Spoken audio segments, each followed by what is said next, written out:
नमस्कार साथियों, आप सभी का आचार्य अट्टा यूट्यूब चैनल पर स्वागत है। तो अभी हम लोग इसके पिछले वाले वीडियो में राजन सीरीज के डीएलएड के तृतीय सेमेस्टर के समावेशी शिक्षा के ऑब्जेक्टिव क्वेश्चन को देखे थे, जो कि प्रश्न संख्या 51 तक 1 से 51 तक हम करा चुके हैं। आइए इस वीडियो में प्रश्न संख्या 52 से शुरू करते हैं। तो प्रश्न संख्या 52 है, स्वास्थ्य निर्देशन संबंधित है। ऑप्शन स्वास्थ्य सुरक्षा, ऑप्शन ब है ज्ञानार्जन, ऑप्शन स है सामाजिक संबंध और ऑप्शन द है विभिन्न व्यवसायों। इसका उत्तर हो जाएगा स्वास्थ्य सुरक्षा। ठीक। अगला क्वेश्चन है 53वां। वीएन दास के अनुसार वंचित बालकों का लक्षण नहीं है। अ है उत्कृष्ट शैक्षिक उपलब्धता, ब है बौद्धिक विकास में क्रमिक ह्रास, स है शैक्षिक उपलब्धि में क्रमिक ह्रास, द है शैक्षिक जीवन का अपरिपक्व रूप से समापन। इसका उत्तर हो जाएगा उत्कृष्ट शैक्षिक उपलब्धता। प्रश्न संख्या 54 देखते हैं। बाल अपराधी बालकों के उपचार की विधि है। ऑप्शन है मनोविश्लेषणात्मक विधि, मनोवैज्ञानिक विधि, परिवीक्षण विधि, ये सभी। इसका उत्तर हो जाएगा ये सभी। आइए अगले क्वेश्चन की तरफ हम बढ़ते हैं। अगला क्वेश्चन है हमारा प्रश्न संख्या 55। ठीक। 55 नंबर प्रश्न बोल रहा है, विशिष्ट वर्ग के बालक नहीं होते हैं। ऑप्शन अ है प्रतिभाशाली बालक, पिछड़े बालक, सामान्य बालक, विकलांग बालक। तो विशिष्ट वर्ग के बालक नहीं होते हैं, तो कौन विशिष्ट वर्ग में नहीं होता है? सामान्य लोग विशिष्ट वर्ग में नहीं होते, सामान्य बालक विशिष्ट वर्ग में नहीं होगा। ठीक। आइए अगला क्वेश्चन देखते हैं। प्रश्न संख्या 56। मनोविश्लेषण विधि के जनक थे। ऑप्शन है स्किनर, पावलाव, फ्रायड, थार्नडाइक। तो इसका उत्तर हो जाएगा मनोविश्लेषण विधि के जनक थे फ्रायड। अगला क्वेश्चन है, टर्मन के अनुसार सामान्य बुद्धि बालकों की बुद्धि लब्धि होती है। ऑप्शन है 140 से अधिक, 120 से 140, 110 से 120, 90 से 110। तो इसका उत्तर हो जाएगा 90 से 110। अगला क्वेश्चन है, सामूहिक परीक्षण होता है।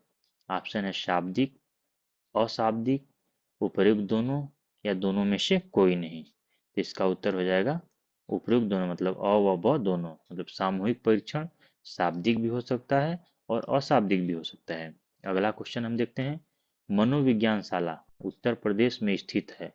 मतलब मनोविज्ञानशाला उत्तर प्रदेश की किस जिले में स्थित है या कहाँ स्थित है? ऑप्शन है कानपुर में, बरेली में, इलाहाबाद में, मेरठ में। तो मनोविज्ञानशाला इलाहाबाद में स्थित है। कहाँ स्थित है? इलाहाबाद में। ठीक। अगला क्वेश्चन हम देखते हैं, प्रश्न संख्या 60 है।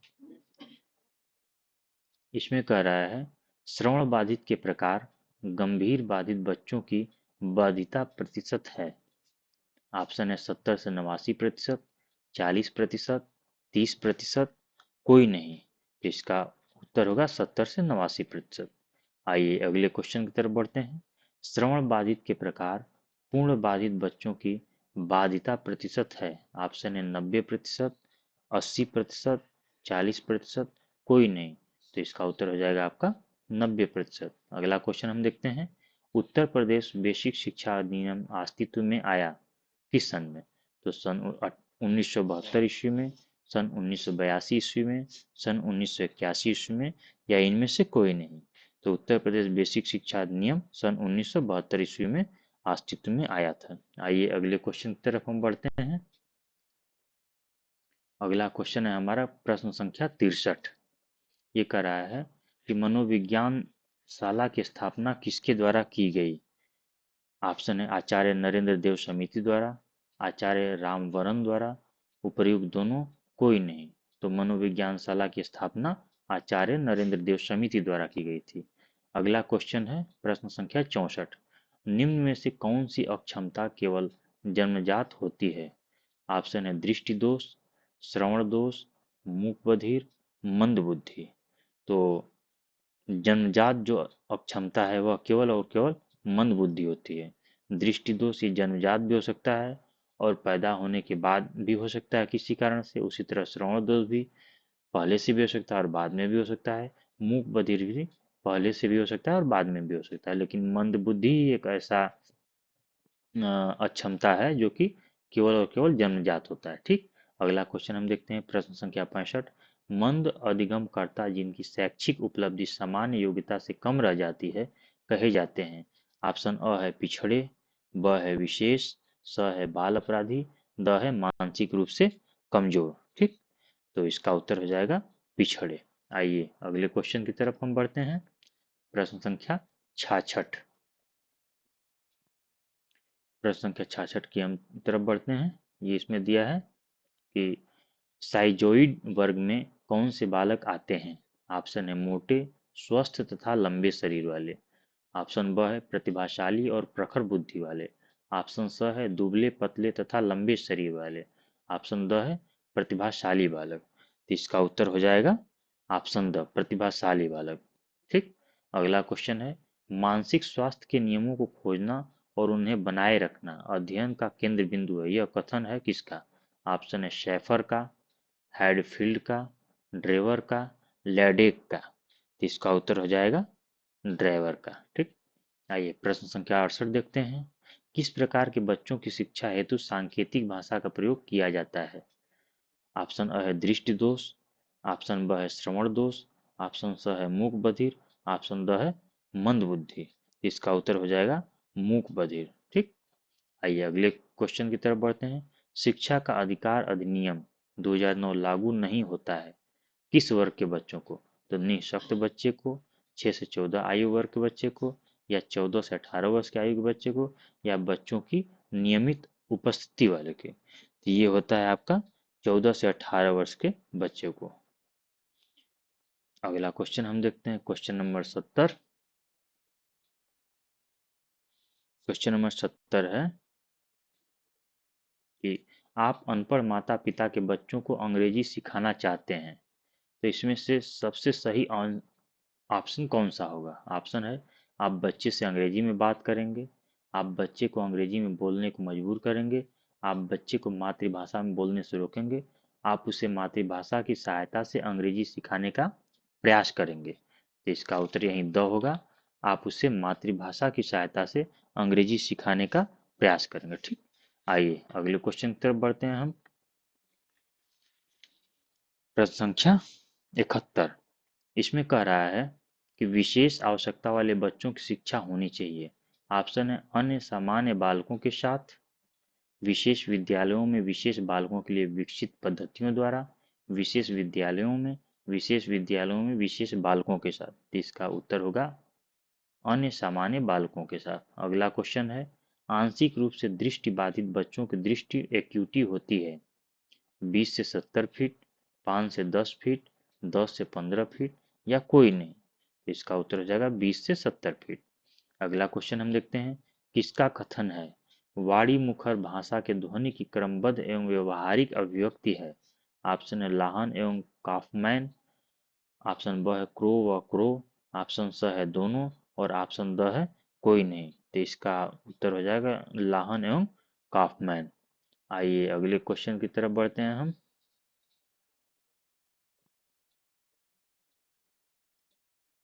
अगले क्वेश्चन की तरफ। 1 मिनट, अगला पेज हो गया है। हम्म, अगले क्वेश्चन की तरफ हम बढ़ते हैं, प्रश्न संख्या 74 की तरफ। प्रश्न संख्या 74 में है, किसका कथन है बच्चे जिनको संप्रेषण में समस्या होती है और उसका स्तर या वाणी अन्य बच्चों से भिन्न प्रकार की होती है, वह स्वयं भी सजग होते हैं कि अपनी बात कहने में असमर्थ हैं, उसकी वाणी मधुर नहीं होती। आइए ऑप्शन देखते हैं, राइपर का, लाहन एवं काफमैन का, क्रो व क्रो का, कोई नहीं। तो इसका उत्तर हो जाएगा राइपर का। ठीक। आइए अगला क्वेश्चन देखते हैं, अपवंचित वर्ग के बच्चों को कितने श्रेणियों में बांटा गया है। ऑप्शन है 4, 5, 6, 7।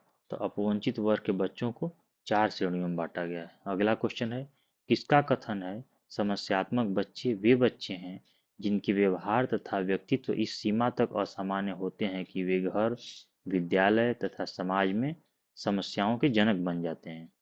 ऑप्शन है क्रो वक्रो का, वैलेंटाइन का, गुड का कोई नहीं। तो ये कथन है वैलेंटाइन का। ठीक, अगला क्वेश्चन देखते हैं। प्रतिभाशाली बच्चों की बुद्धि लब्धि है। ऑप्शन 140 से अधिक, 80 से कम, 90 से अधिक, कोई नहीं। तो प्रतिभाशाली बच्चों की बुद्धि लब्धि है 140 से अधिक। आइए अगला क्वेश्चन देखते हैं। प्रश्न संख्या 78। ये कह रहा है, किसका कथन है निर्देशन नवयुवकों को अपने से, दूसरों से और परिस्थितियों से सामंजस्य करना सीखने के लिए सहायता देने की प्रक्रिया है। ऑप्शन है जोन्स का, स्किनर का, शिक्षा आयोग का, कोई नहीं। तो ये इसका उत्तर हो जाएगा स्किनर का। ठीक, अगला क्वेश्चन है, आंशिक शारीरिक रूप से अक्षम बच्चों को कितने वर्गों में विभाजित किया जा सकता है। ऑप्शन है 2 वर्गों में, 4 वर्गों में, 3 वर्गों में, 5 वर्गों में। तो इसका उत्तर हो जाएगा 4 वर्गों में। आइए अगले क्वेश्चन की तरफ बढ़ते हैं। अगला क्वेश्चन है क्वेश्चन नंबर 80। कह रहा है क्वेश्चन की परामर्श का अभिप्राय है दो व्यक्तियों का संपर्क जिसमें एक व्यक्ति को किसी प्रकार की सहायता दी जाती है। यह कथन है, ऑप्शन है मायर्स का, कार्ल रोजर्स का, रॉबिन्सन का, वेबस्टर का। यह कथन है कार्ल रोजर्स का। अगला क्वेश्चन देखते हैं। परामर्श में व्यक्ति को समस्या समाधान हेतु सहायता दी जाती है। ऑप्शन है गीतों के माध्यम से, चित्रों के माध्यम से, वार्तालाप के माध्यम से, कहानी के माध्यम से। तो परामर्श में व्यक्ति को समस्या समाधान हेतु वार्तालाप के माध्यम से सहायता दी जाती है। ठीक, आइए अगले क्वेश्चन की तरफ बढ़ते हैं। सामान्य बच्चे होते हैं 70 से कम आईक्यू वाले, 70 से 81 आईक्यू वाले, 90 से 110 आईक्यू वाले, 110 से ऊपर आईक्यू वाले। तो सामान्य बच्चे 90 से 110 आईक्यू वाले होते हैं। आइए अगले क्वेश्चन की तरफ बढ़ते हैं। प्रश्न संख्या 83। प्रश्न संख्या 83 में कह रहा है कि किसने विशिष्ट आवश्यकता वाले बच्चों को दुर्लभ गुणों वाला बच्चा बताया है। ऑप्शन है हैविट ने, हिवर्ड ने, क्रो एंड क्रो ने, क्रिक ने। तो ये बताया है हैविट ने। अगला क्वेश्चन है, विद्यालय में ह्रास अवरोध की समस्या को रोकने में प्रमुख रूप से सहायक है। ऑप्शन है शिक्षक, अभिभावक, निर्देशन, निर्देशन व परामर्श। तो इसका उत्तर हो जाएगा आपका निर्देशन व परामर्श। अगला क्वेश्चन है, निर्देशन एवं परामर्श द्वारा बताया जा सकता है। ऑप्शन है क्या करने योग्य है, क्या न करने योग्य है, क्या करने योग्य, क्या न करने योग्य है, उपयुक्त में से कोई नहीं। तो इसका उत्तर हो जाएगा ऑप्शन संख्या 100, क्या करने योग्य और क्या न करने योग्य है। ठीक, आइए अगला क्वेश्चन देखते हैं। प्रश्न संख्या 86। पूर्ण अथवा गहन श्रवण बाधित बच्चों को सुनने का डेसिबल स्तर होता है। ऑप्शन है 35 से 51 डेसिबल तक, 55 से 69 डेसिबल तक, 70 से 89 डेसिबल तक और 90 से 100 डेसिबल तक। तो जिसको भी पूर्ण अथवा गहन श्रवण बाधित समस्या है वह 90 से 100 डेसिबल तक का समस्या होता है। ठीक, आइए अगले क्वेश्चन की तरफ हम बढ़ते हैं। प्रश्न संख्या 87। प्रश्न संख्या 87 में दिया है कि आंशिक दृष्टिबाधित वाले बच्चे पढ़ सकते हैं। ऑप्शन अ है उत्तल लेंस की सहायता से, ऑप्शन ऑप्शन ब है अवतल लेंस की सहायता से, ऑप्शन स है समतल लेंस की सहायता से, ऑप्शन द है किसी प्रकार के लेंस की आवश्यकता नहीं पड़ती। तो इसका उत्तर हो जाएगा आपका ऑप्शन अ उत्तल लेंस की सहायता से। अगला क्वेश्चन देखते हैं। श्रवण दोष से ग्रसित बच्चों में दोष हो सकता है।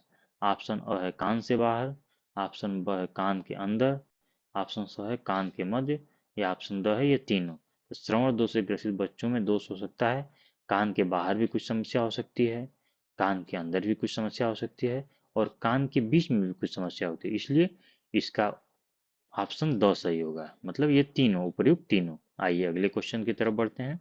प्रश्न संख्या 89 है, निम्नलिखित में कौन अस्थिबाधित बच्चों की विशेषता नहीं है। ऑप्शन अ हकलाना, ब मेरुदंड का वक्र होना, स विकृत नितंब, द पांव फिरा। तो इसका उत्तर हो जाएगा हकलाना।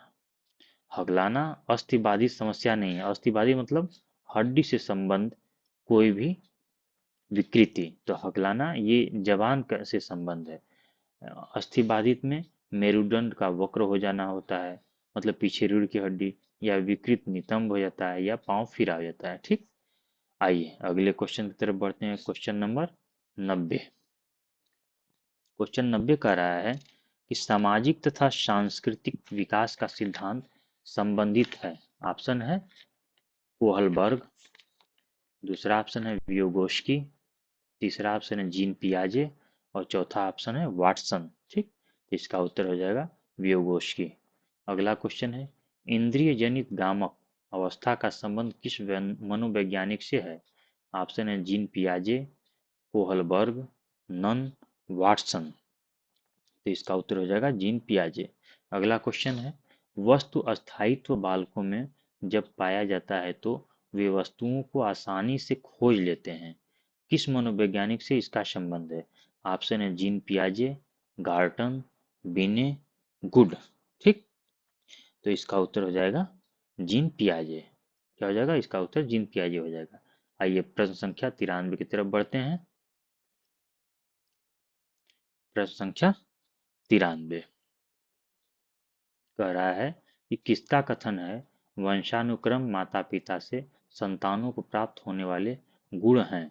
ऑप्शन है रूथ बेनेडिक्ट, ऑप्शन दूसरा है रॉश, ऑप्शन तीसरा है नन, ऑप्शन चौथा है फ्रॉबेल। तो इसका उत्तर हो जाएगा रूथ बेनेडिक्ट।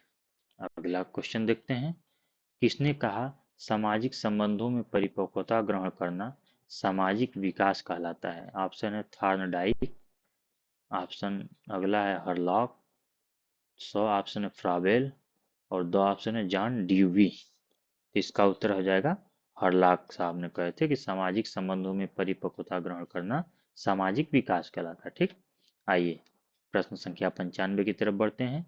निम्नलिखित में कौन विशिष्ट अधिगम विकलांगता है। तो उत्तर है मानसिक मंदता, सॉरी ऑप्शन है मानसिक मंदता, ब है डिसलेक्सिया, स है अटेंशन डेफिसिट हाइपर डिसऑर्डर और द है ऑटिज्म। तो इसका उत्तर हो जाएगा आपका डिसलेक्सिया। ठीक, आइए प्रश्न संख्या 96 की तरफ बढ़ते हैं। कह रहा है कि सामाजिक सांस्कृतिक विकास सिद्धांत के जनक हैं। ऑप्शन है व्योगोस्की, दूसरा ऑप्शन है जीन पियाजे, तीसरा है फ्रॉबेल और चौथा है गुड। तो इसका उत्तर हो जाएगा व्यगोस्की। साहब कहते कि सामाजिक सांस्कृतिक विकास सिद्धांत के जनक हैं। आइए अगले प्रश्न की तरफ हम बढ़ते हैं। प्रश्न संख्या 97 कह रहा है कि माता पिता से वंशजों में स्थानांतरित होने वाले लक्षणों को कहा जाता है। ऑप्शन अ है पर्यावरण, ऑप्शन ब है आनुवंशिकता, ऑप्शन स है जीन, ऑप्शन द है होमोस्टैसिस। तो इसका उत्तर हो जाएगा आनुवंशिकता। ठीक, माता पिता से जो वंशजों में स्थानांतरित होने वाले लक्षण होते हैं उसे आनुवंशिकता बोलते हैं। ठीक, आइए अगले क्वेश्चन को देखते हैं। प्रश्न संख्या 98 जॉन ड्यूवी द्वारा समर्थित लैब विद्यालय के उदाहरण हैं। ऑप्शन है पब्लिक विद्यालय, सामान्य विद्यालय, प्रगतिशील विद्यालय या फैक्ट्री विद्यालय। इसका उत्तर हो जाएगा प्रगतिशील विद्यालय। ठीक, आइए इस वीडियो का अंतिम क्वेश्चन देखते हैं। प्रश्न संख्या 99 आरटीई मतलब आरटीई 2009 भारत में कब लागू हुआ था। पहले हम यहाँ समझते हैं कि आरटीई का फुल फॉर्म क्या होता है। तो आरटीई का फुल फॉर्म होता है राइट टू एजुकेशन। ठीक, राइट टू एजुकेशन मतलब शिक्षा का अधिकार। ये कब लागू हुआ था। ऑप्शन है 1 अप्रैल 2011 को, 1 अप्रैल 2010 को, 11 अप्रैल 2010 को, 2 अप्रैल 2010 को। तो आरटीई 2009 भारत में 1 अप्रैल 2010 को लागू हुआ। तो ठीक है, इस वीडियो में इतना ही। अगर आपको यह वीडियो पसंद आया हो तो आप इसे लाइक करिए, शेयर करिए, कमेंट करिए और इस चैनल को सब्सक्राइब करिए जिससे कि आगे भी आपको लेटेस्ट अपडेट मिलता रहे। धन्यवाद।